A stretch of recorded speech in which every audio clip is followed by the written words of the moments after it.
To crop an image in Photoshop to the correct aspect ratio and file size we want is very quick and easy. If we select the crop tool from the toolbox on the left, the options will appear along the top of the screen. In this little box up here, I'm going to put the width I want in pixels, so 2560 px by 1440 px. Not only does that give me my crop, I can click around in here and actually tidy up my composition as well. You can see the fisherman now is perfectly placed where those rule of thirds crosshairs are crossing, so that's a very strong point of the picture. And also I've been able to put my horizon on that bottom third line, so that was pretty quick and easy. If I hit the tick on the options bar, there's the image cropped to size. Now those values at the top of the screen will remain there until we decide to change them. But there's also something else we may wish to do. If we go to the crop options here, I'm going to go to the little cogwheel and say make me a new tool preset.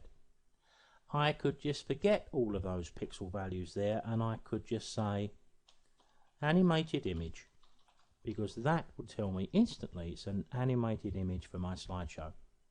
So sometime later when I come back and I'm going to clear those values, if I came back into the screen with this or a different picture, all I've got to do is go to my preset, select animated image, and there's the values.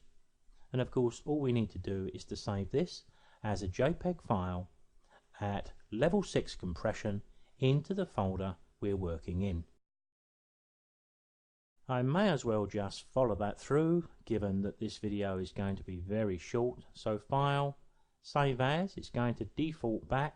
I don't really need to change the name of this, so I'm going to just go over the top of my high resolution Photoshop file. Yes, I'm going to get the message, do I want to replace it? Yes, I do. I'm quite happy with that. Level 6 is perfect. Let's take a look at that in Windows Explorer.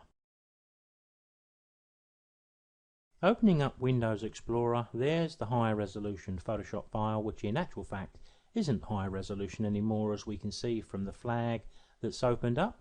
We can see the dimensions are now 2560 by 1440, but we could see that down at the bottom bar of that window too.